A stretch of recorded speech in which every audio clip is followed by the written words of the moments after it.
Oi pessoal, tudo bem? Hoje a gente vai estar dando continuidade nos nossos vídeos aqui da parte de tolerância geométrica, né? A gente está indo aí para o quarto vídeo, né, dessa sequência, né? A gente vai estar aí falando sobre cilindricidade, né? Vocês vão ver aí que o contexto da cilindricidade é bem parecido com o da circularidade, né? Só que o da cilindricidade ele tem aí o segmento do plano, né? Quando você faz a análise da circularidade, né, como se você tivesse só aquele segmento, e da cilindricidade você tem análise ali em todo o corpo, né, em todo o corpo. Só que acontece, quando a gente fala desse contexto da cilindricidade, né, parece até que a verificação ocorre ali em todos os pontos possíveis aí desse plano cilíndrico, né, só desse elemento cilíndrico, né, só que na verdade não é assim que ocorre, né, quando você vai para uma verificação.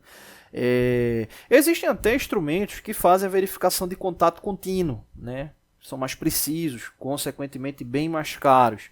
Mesmo assim, ele faz uma projeção de plano, né? Ele acaba não criando, não tem como de fato ali pegar ali todos os valores, né? Enfim, por exemplo, você vai para uma medição convencional de uma máquina tridimensional, para você ter esse contexto aí cilíndrico, você precisaria de pelo menos 6 pontos, né? Para ele montar entre esses pontos, aí em contexto aí com o cilindro, montar essa projeção cilíndrica, né? Teria aí essa projeção cilíndrica com esses pontos. Então você precisaria de pelo menos 6 pontos. Lembrando que 3 pontos você vai ter aí um segmento circular, 4 pontos aí você fica com apenas um fragmento, né? Então precisaria de pelo menos 6 pontos para ter esse encadeamento aí de forma precisa do cilindro. Né? E a nível de indicação, exemplo, aqui a gente está com tolerância de cilindricidade de 5 centésimos, né? Então você teria que ter pelo menos 6 pontos de medição nesse segmento, né? Deixa eu mudar até aqui a visualização, né? Exemplo, vamos supor que a verificação seja, inclusive, exemplo, esse caso aqui mesmo, né? Ele tem essa parte aqui facetada, né? Como alguns livros trazem, né? Ou fresada, né? Quando você tem uma sequência, um elemento como esse aqui, eu posso fazer uma análise de cilindricidade de todo o corpo? Posso, sem problema nenhum. Exemplo, eu posso fazer a medição em 3 pontos, né? Aqui vai ter o primeiro segmento, eu posso fazer aqui 3 pontos também. 3 pontos aqui. O que acontece? Entre esses pontos, o software ele vai criar o encadeamento, né? O encadeamento cartesiano. Então ele vai criar o cilindro ali de acordo ali com esses pontos. Por quê? Deixa eu colocar ele aqui de frente. Quando você faz essa análise frontal aqui, por exemplo, aqui foi até interessante porque está mostrando aqui os eixos. Quando você faz essa análise aqui, os pontos que ele vai pegando, né, aqui, ele só vai ter como fazer essa formação com base nesse diâmetro, né, ou com base nesse diâmetro ou do raio. Né? Então você pode perfeitamente aí fazer uma análise de cilindricidade mesmo com um elemento fresado, né, ou facetado, ou seja lá qual for o processo que eliminou essa parte aí do segmento cilíndrico, né? Então não tem problema nenhum. E a nível de análise, né, significa o seguinte: quando você faz uma medição de cilindricidade, da mesma forma que a circularidade tem essa análise de contexto entre diâmetros, né, da cilindricidade da mesma forma, só que o que vai ocorrer de vez de ser em um segmento é em relação a um corpo, né, um corpo cilíndrico.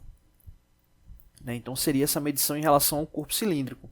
Mas não tem de fato aí muito mistério. É a mesma lógica de verificação.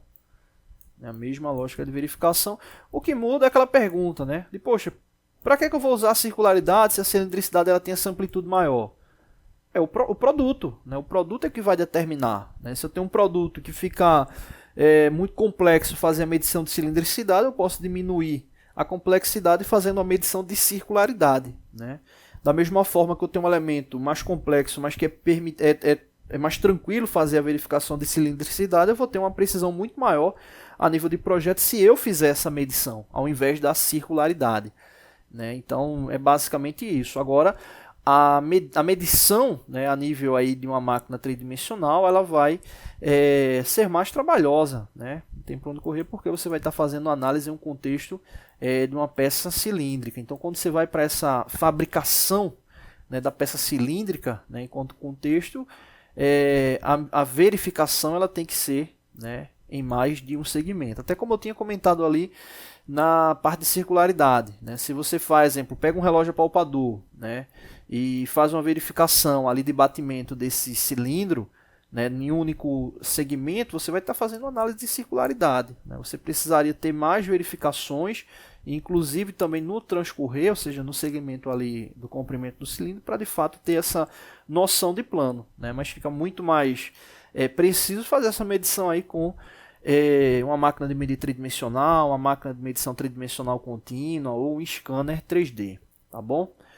Voltar lá só para a gente fechar aqui. Então, nesse caso, né, a tolerância aqui de 5 centésimos significa que dentro desse segmento aqui do cilindro, né, ele não pode ter oscilação aí maior do que 5 centésimos, né, levando em consideração o menor diâmetro e o maior diâmetro das verificações. Outro detalhe, a nível de estratégia, é importante definir, né, onde vai ser esses pontos aí de verificação.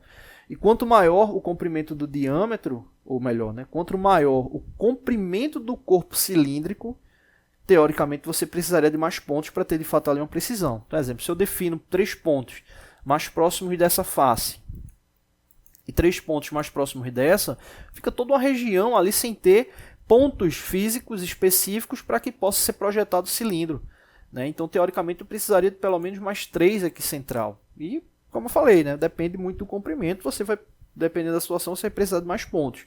Inclusive se o comprimento do cilindro ele for muito alto, pode ser que uma medição tridimensional dessa daí não sirva. Em que sentido? A nível de produção, né? Ou seja, ficaria muito complexa a verificação. Então, exemplo, pode ser com gabarito, né, uma matriz para passagem, né, exemplo, um tipo de medição gabarito passa ou não passa, talvez fosse a melhor solução para uma peça com comprimento maior, né? Então essas estratégias aí elas estão muito ligadas aí ao controle de qualidade, tá bom? Então é isso, no próximo vídeo a gente finaliza esse primeiro arco aí, a gente vai finalizar aí com forma de contorno linear, tá bom? Valeu!